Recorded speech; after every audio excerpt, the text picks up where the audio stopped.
ನಮ್ಮ ಮಗ ಇರ್ಫಾನ್ ಪಾಷಾ ಕೊಪ್ಪ ಸರ್ಕಲಲ್ಲಿ ಗ್ಯಾರೇಜ್ಗೆ ಹೋಗಿದ್ದ ನಮ್ಮ ಮಗ. ಅಲ್ಲಿಂದ ಇಲ್ಲಿ ಗಲಾಟೆ ಆಗಿರೋದು ಗೊತ್ತಿಲ್ಲ ಮೇಡಮ್. ಅವನಿಗೆ ನಾವು ಇರೋದು ಮುಸ್ಲಿಂ ಬ್ಲಾಕ್ 3rd ಕ್ಲಾಸಲ್ಲಿ ಇರೋದು. ನಮ್ಮ ಮಗನಿಗೆ ಇದು ಗಲಾಟೆ ಏನು ಎತ್ತ ಅಂತ ಅವ್ನಿಗೆ ಏನು ಗೊತ್ತಿಲ್ಲ.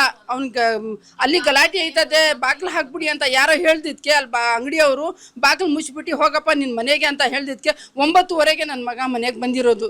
ಜ್ವರ ಅವನಿಗೆ ತುಂಬ ಹುಷಾರಿಲ್ಲ ಮೇಡಮ್. ಅವನಿಗೆ ಆ ತರ ಬಂದಿ ಹುಷಾರ್. ಓ ಮೇಡಮ್, ದೇವರಾಣೆಗೂ ನಾವು ಸುಳ್ಳು ಹೇಳ್ತಾ ಇಲ್ಲ. ನಮ್ಗೆ ಜನ ಬೇಕು. ನಮ್ಮ ಮಕ್ಕಳು ತಪ್ಪು ಮಾಡಿದ್ರೆ ಯಾವ್ದಾದ್ರು ಬ್ಯಾನರ್ ಅಲ್ಲಿ ಇದ್ರೆ ನನ್ನ ಮಗನಿಗೆ ತಪ್ಪಿಸ್ತಾ ಅಂತ ಹೇಳಿ.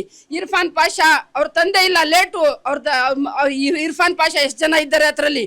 ಯಾವ ಇರ್ಫಾನ್ ಅಂತ ನಮ್ಮ ಮನೇಲಿ ಕೇಳಲಿಲ್ಲ. ಬರೀ ಇರ್ಫಾನ್ ಪೊಲೀಸ್ ಜನ ನಮ್ಮ ಮನೇಲಿ ನುಗ್ಗಿ ಬಾಕ್ಲೆಲ್ಲ ಹೊಡೆದಾಕಿ ಒಳಗೆ ಬಂದು ನಾನು ಇರೋದು ಒಬ್ಳು, ನನಗೆ ಸಾಕೋರು ಯಾರಿಲ್ಲ.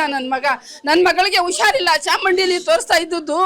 ನಮ್ಮ ಮಗಳಿಗೆ ಇದು ಕೀಲುವಾಯಿ ಬಂದ್ಬಿಟ್ಟು ಕೊಪ್ಪದಲ್ಲಿ ಇದ್ದಾಳೆ. 2 ವರ್ಷ ಆಯಿತು ಅವಳು ಹೋಗಿ ತೋರ್ಸ್ಕೊಂಬ ಅಂತ ನಮ್ಮ ಹಳ್ಳಿಯ ಕರ್ಕೊಂಡ್ ಬಿಟ್ಟಿದ್ಕೆ ಫನ್ ಯಾರು ಅಂದಿದ್ಕೆ ನಮ್ಮ ಮಗ ಬಂದ್ರಲ್ಲ ಒಳಗಿಂದ. ಆವಾಗ ನೀನೇನಾಗ್ಬೇಕು ಅಂತ ಕೇಳ್ದಿದ್ಕೆ ಬಾವ ಅಂದ ತಕ್ಷಣ ನೀನು ಬಾ ಅಂತ ಬಟ್ಟೆನೂ ಹಾಕಿರ್ಲಿಲ್ಲ ಮೇಡಮ್. ಹೊಡೆದಿ ಕಳ್ಸ್ಕೊ ಹೇಳ್ಕೊ ಹೋದ್ರಲ್ಲ. ನಾವ್ ಯಾರ ಹತ್ರ ನ್ಯಾಯ ಕೇಳ್ಬೇಕು? ಗೊತ್ತಿಲ್ದಂಗೆ ಕಲ್ಲು ಹೊಡೆದಿರ್ಬೋದಲ್ಲ ಮೇಡಮ್. ಮನೆ ಹೆಂಗ್ಸರ್ ಗೊತ್ತಿಲ್ಲ ಮೇಡಮ್. ನಮ್ಮನೆ ಎಷ್ಟು ದೂರ ಅದೇ ನೋಡಿ ನೀವು ಬನ್ನಿ. ನಾವು ಮುಸ್ಲಿಂ ಬ್ಲಾಕ್ 3rd ಕ್ಲಾಸಲ್ಲಿ ಇರೋದು. ಮುಸ್ಲಿಂ ಬ್ಲಾಕ್ 3rd ಕ್ಲಾಸಲ್ಲಿ ನಾವಿರೋದು. ನಮ್ಮಳ್ಳಿಯ ಕೊಪ್ಪದಲ್ಲಿ ಸಂಸಾರ ಇರೋದು. ನನ್ನ ಮಗಳಿಗೆ ಹುಷಾರಿಲ್ಲ, ಚಾಮುಂಡಿಲಿ ತೋರಿಸ್ತಾ ಇದ್ದೀನಿ. ಬೇಕಾದ್ರೆ ರಿಪೋರ್ಟ್ ತೋರಿಸ್ತೀನಿ. ಅಲ್ಲಿಂದ ಬಂದಿದ್ದು ತೋರಿಸ್ಕೊಳ್ಳಿಕ್ಕೆ ಅಂತ ಬಂದಿರೋದು. ಯಾಕಲ್ಲ ನಮ್ಗೆ ದೋಷ ಇಲ್ಲ ಮೇಡಮ್. ನಾನು ಹಿಂದೂ ಇದರಲ್ಲೇ ನಾವು ಇದ್ದೀವಿದು. ನನಗೆ ಮದುವೆ ಆದಿದ್ದು ದೇಶಹಳ್ಳಿಲಿ. ನಮಗೆ ಹಿಂದೂ ಜನ ಬೇಕು. ನಮ್ಮ ಮಾವ ಅಲ್ಲೆಲ್ಲ ಇದ್ದುದು, ಜಮೀನು ಎಲ್ಲ ಅಲ್ಲೇ ಇದ್ದುದು. ನಮಗೆ ಹಿಂದೂ ಜನ ಅಂದರೆ ಅಷ್ಟೊಂದು ಪ್ರೀತಿ. ನಮಗೆಲ್ಲ ಸಾಕಾರ ಮಾಡಿ ನಮಗೆ ಯಾವತ್ತಿಗೂ ಹಿಂದೂ ಜನ ಅವ್ರ ಜನ ಅಂತ ನಾವು ಯಾರಿಗೂ ತಪ್ಪಿಸಿರಲಿಲ್ಲ ಮೇಡಮ್. ಕಿಡಿಗೇಳಿಗಳು ಈ ತರ ಮಾಡಿದ್ದಾರೆ, ಅವ್ರಿಗೆ ಶಿಕ್ಷೆ ಕೊಡಿಸಿ ದೇವರಾಣೆಗೂ ನಮ್ಮ ಮಕ್ಕಳಿಗೆ ಬಿಡಿಸ್ಕೊಡಿ ಮೇಡಮ್. ನಮ್ಮ ಮಕ್ಕಳಿಗೆ ಬಿಡಿಸ್ಕೊಡಿ. ನಮ್ಮ ಮಗ ಬೇಕು, ನಮ್ಮ ಹಳೆಯ ಬೇಕು. ನಮ್ಮ ಮೊಮ್ಮಗನಿಗೆ ಜ್ವರ ಬಂದ್ಬಿಟ್ಟು ಅಪ್ಪ ನೀವು ಹೊಡೆದು ಹಿಡ್ಕೊಂಡೋದ್ರಲ್ಲ ಅಂತ ನಮ್ಮ ಮನೆ ಪರಿಸ್ಥಿತಿ ಬಂದು ನೋಡಿ ನಾವು ಯಾರ ಹತ್ರ ಹೋಗಿ ಕೇಳ್ಕೋಬೇಕು? ಯಾವ ಪಕ್ಷ ಅಂತ ಕೇಳ್ಕೋಬೇಕು? ಯಾರಿದ್ದಾರೆ ಇವಾಗ ನಮ್ಗೆ? ತಮ್ಮ ಹೆಸರು? ಫಹೀಮಾ ಬೇಗಂ. ನಮ್ಮ ಮನೆಯಲ್ಲಿ ಪೊಲೀಸ್ನವರು ಬಂದು ಹಲಂದರ ಒಬ್ರು ಕರ್ಕೊಂಡು ಬಂದಿದ್ರು. ಬಂದ್ಬಿಟ್ಟು ತೆಗಿದ್ರು ಬಾಕಲು. ಆವಾಗೆ ಬಂದು ತೆಗಿದ್ಮೇಲೆ ಅವ್ರು ಏನು ಅಸ್ಗರ್ ಅಲಿ ಎಲ್ಲಿ ಅಂದ್ರು. ನಮ್ಗೆ ಅವ್ರದ್ದು ಪರಿಚಯ ಇಲ್ಲ. ಅವ್ರು ಬೇರೆ ಸಪ್ರೇಟ್, ನಾವು ಬೇರೆ ಸಪ್ರೇಟ್. ಅವ್ರಿಗೆ ಗೊತ್ತಿಲ್ಲ ಸಾರ್ ಅಂದಿದ್ದು. ಆಮೇಲೆ ನೀವು ಏನಾಗ್ಬೇಕು ಅಂದ್ರು. ನಮ್ಮ ಯಜಮಾನ್ರಿಗೆ ಮಲಗಿದ್ರು, ಎದ್ದಿಸ್ಬಿಟ್ಟು ಏನಾಗ್ಬೇಕು ಅಂದ್ರು. ಇವ್ರ ಅಣ್ಣ ಅಂದ್ರು. ಇವ್ರ ಯಜಮಾನ್ರು ಹಲಂದರು, ಇವ್ರು ಅಣ್ಣ ಆಗ್ಬೇಕು ಅಂದ್ರು. ಆಮೇಲೆ ಬಾ ಅಂತ ಒಳಗಡೆ ನುಗ್ಗಿ 4 ಮಕ್ಕಳು ಮಲ್ಗವ್ರೆ. ಮೇಲ್ಗಡೆಗೆ ಹತ್ತಿ ಎಲ್ಲ ಹುಡ್ಕೋಬಿಟ್ಟು ಅವ್ರು ಸಿಕ್ಕಿಲ್ಲ ಅಂದ್ರೆ ನಮ್ಮ ಯಜಮಾನ್ರಿಗೆ ಬನ್ನಿ ಮನೆ ತೋರ್ಸು ಅಂತ ಹೇಳ್ಬಿಟ್ಟು ಕರ್ಕೊಂಡು ಹೋಗಿದ್ದು. ಆಮೇಲೆ ತಿರ್ಗಾ ನಾನು ಹಿಂದೆನೂ ಹೋಯ್ತಾ ಇದ್ದೀನಿ, ಜೀಬ್ನಲ್ಲಿ ಹಾಕ್ಬಿಟ್ಟು ಕರ್ಕೊಂಡು ಹೋದ್ರು ಮೇಡಮ್. ಯಾಕೆ ಮೇಡಮ್? ಮಾಡೋರ್ಗೆ ಶಿಕ್ಷೆ ಕೊಡಿರಿ. ನಮ್ಮ ಯಜಮಾನ್ರಿಗೆ ಹಂಗೆ ಹೇಳ್ಬಿಟ್ಟು ಕರ್ಕೊಂಡು ಹೋಗಿದ್ಮೇಲೆ ಯಾಕೆ ಮೇಡಮ್ ಬಿಟ್ಟಿಲ್ಲ? ಯಾಕೆ ಅಲ್ಲ ಮೇಡಮ್, ಈಗ ಒಬ್ಬ ಮುಸ್ಲಿಂ ಒಬ್ಬನೋ ಇಬ್ಬರೋ ಕೋತಿಗಳು ಮಾಡವ್ರೆ. ಅವ್ರು ಮಾಡಿದ್ದಿಂದ ಇವತ್ತು ಇಡೀ ಸಮುದಾಯವನ್ನ ದ್ವೇಷಿಸ್ತಾ ಇದ್ದಾರೆ. ಮುಸಲ್ಮಾನರು ಸರಿ ಇಲ್ಲ ಅಂತ ಇಂತ ಯಾಕೆ ಮಾಡ್ತಾರೆ ಮೇಡಮ್?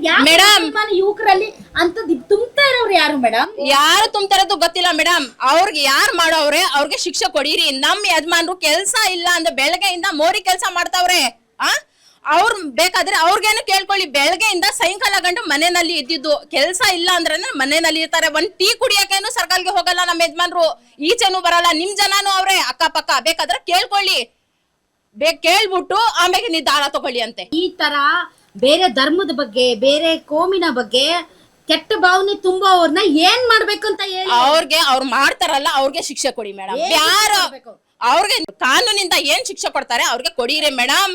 ಅದ್ ಬೇಡ ಅಂದಲ್ಲ ಅಮಾಯಕರಿಗೆ ಯಾಕೆ ಮೇಡಮ್ ಕಷ್ಟ ಕೊಡ್ತೀರಾ? ಚಿಕ್ಕ ಮಕ್ಕಳು ಇರೋದು ಮೇಡಮ್. 3 ದಿವಸದಿಂದ ಅಪ್ಪ ಬೇಕು ಅಂಬ ಬೇಕು ಅಂತ ಏನು ಊಟನು ನಾಷ್ಟ ಏನು ಮಾಡಿಲ್ಲ ಮೇಡಮ್. ಚಿಕ್ಕ ಮಕ್ಕಳು ಇರೋದು. ನಾವು ಯಾರಿಗೆ ಕೇಳ್ಬೇಕು ಮೇಡಮ್? ಪೊಲೀಸ್ ಅವ್ರಿಗೆ ಹೋಗಿ ಹೇಳಿದ್ರೆ ಅವ್ರು ಏನಂತಾರೆ ಮೇಡಮ್? ನಮ್ಗೆ ಗೊತ್ತಿಲ್ಲ ಹೋಗಮ್ಮ ಅಂತ ಬಾಯಿ ಬಿಟ್ಟು ಹೆಂಗೆ ಹೇಳ್ತಾರೆ ಮೇಡಮ್? ನಾವ್ ಯಾರಿಗೆ ಹೇಳಿ ಮೇಡಮ್? 3-4 ದಿವಸದಿಂದ ಏನು ಇಲ್ಲ ಮೇಡಮ್ ನಮ್ಗೆ. ನಮ್ಮ ಅಪ್ಪ ಗಂಡ ದುಡಿಯೋದು ಹಾಕೋದು, ನಮ್ಮ ಅತ್ತೆಗೆ ಕಾಣೋದಿಲ್ಲ. ಚಿಕ್ಕ ಮಕ್ಕಳು ಇರೋದು ಮೇಡಮ್. ಯಾರು ಸಾಕ್ತಾರೆ ಮೇಡಮ್? ಅಮಾಯಕರಿಗೆ ಯಾಕೆ ಮೇಡಮ್ ಹಂಗೆ ಹೇಳ್ತೀರಾ? ಕಷ್ಟ ಯಾಕೆ ಮೇಡಮ್ ಕೊಡ್ತೀರಾ? ಅವ್ರು ಮಾಡೋರಲ್ಲ, ಅವ್ರಿಗೆ ಬೇಕಾದ್ರೆ ಇಡಿಸಿ ಮೇಡಮ್. ಯಾಕೆ ಸುಮ್ನೆ ಹೇಳ್ತೀರಾ? ಯಾಕೆ ಮೇಡಮ್ ಈ ತರದ ಕಷ್ಟ ಕೊಡ್ತೀರಾ? ಪೊಲೀಸ್ನವರು ಇವಾಗ ನಾವು ಸತ್ತೋಗ್ಬಿಡ್ತೀವಿ, ವಿಷ ಕೊಡ್ತೀವಿ ನಾವು, ನಮ್ಮ ಮಕ್ಕಳು ಎಲ್ಲ 5 ನಮ್ ಜಿಮ್ಮೆದಾರಿ ಪೊಲೀಸೇ ಆಗ್ಬೇಕು. ಪೊಲೀಸೇ ಆಗ್ಲಿ ನಮ್ ಜಿಮ್ಮೆದಾರಿಗೆ. ನಾನ್ ಸತ್ತೋಗ್ಬಿಡ್ತೀನಿ. ನಮ್ಮ ಯಜಮಾನ್ರು ಹೋಗಿ ಹಳ್ಳಿನಲ್ಲಿ ವೆಲ್ಡಿಂಗ್ ಕೆಲಸ ಮಾಡೋದು ಮೇಡಮ್. ಹೋಗಿ ಅವ್ರ ಕೆಲಸ ಮಾಡ್ಬೋದು, ದುಡ್ಡು ತಗೊಂಡ್ ಬಂದು ನಮ್ಗೆ ಸಾಕೋದು ಮೇಡಮ್. ಅವ್ರು ಬಿಡ್ತಾರೆ ಮೇಡಮ್ ಹಳ್ಳಿನಲ್ಲಿ ನಮ್ಗೆ. ನಮ್ಮ ಯಜಮಾನ್ರು ಇವಾಗ ಬಂದ್ಮೇಲೆ ಅವ್ರು ಬಿಡ್ತಾರೆ ಮೇಡಮ್. ನೀನ್ ಹಿಂಗೆ ಮಾಡಿದ್ಯಲ್ಲ ಅಂತ ನಮ್ಗೆ ಕಷ್ಟ ಪಡಲ್ಲ ಮೇಡಮ್. ನೀವೇ ಹೇಳಿ ಮೇಡಮ್ ಹೆಂಗೆ ಅದು ಈ ತರದ್ ಮಾಡ್ಬಿಟ್ರಲ್ಲ, ನಾವು ಹೆಂಗೆ ಮಾಡ್ಬೇಕು ಇವಾಗ? ಮದ್ದಲ್ಲಿ ವಿಷ ತಗೊಂಡ್ ಕುಡಿಬೇಕಲ್ಲ ನಾವು. ನಾನು ರಾಮ್ ರಹೀಂ ಬಡಾವಣೆಯಲ್ಲಿದ್ದೀನಿ, ನಗರದಲ್ಲಿದ್ದೀನಿ. ಈ ಬಡಾವಣೆಯ ಯುವಕರನ್ನೇ ಮಸೀದಿಯಿಂದ ಗಣೇಶ ವಿಸರ್ಜನೆ ಸಂದರ್ಭದಲ್ಲಿ ಕಲ್ಲೆಸೆದು ಕೋಮು ಸಾಮರಸ್ಯ ಹಾಳು ಮಾಡಿ ಹಿಂದೂ ಮತ್ತು ಮುಸ್ಲಿಮರ ನಡುವೆ ಒಂದು ರೀತಿ ದಳ್ಳೂರಿಯನ್ನ ಸೃಷ್ಟಿ ಮಾಡಿದ್ದಾರೆ ಅಂತ ಪೊಲೀಸರು ಅರೆಸ್ಟ್ ಮಾಡಿದ್ದಾರೆ. ಅವ್ರ ಮನೆ ಹೆಣ್ಮಕ್ಳೆಲ್ಲ ಇಲ್ಲಿದ್ದಾರೆ. ಬನ್ನಿ ಅವ್ರು ಏನ್ ಹೇಳ್ತಾರೆ ಕೇಳೋಣ. ಮೇಡಮ್ ನೀವ್ ಯಾಕೆ ಅಳ್ತಾ ಇದ್ದೀರಿ? ಇಲ್ಲ ನಮ್ಮ ಯಜಮಾನ್ರಿಗೆ ಹಾಲು ತಗೋಬರಕ್ ಹೋಗ್ತೀನಿ ಅಂತ ಈ ತರ ಹಿಡ್ಕೊಂಡು ಹೊಟ್ಟೋಗ್ಬಿಟ್ರೆ ಮಕ್ಳಿಗೆ ನಮ್ದಿ ಯಾರು ನೋಡ್ತಾರೆ ಮೇಡಮ್?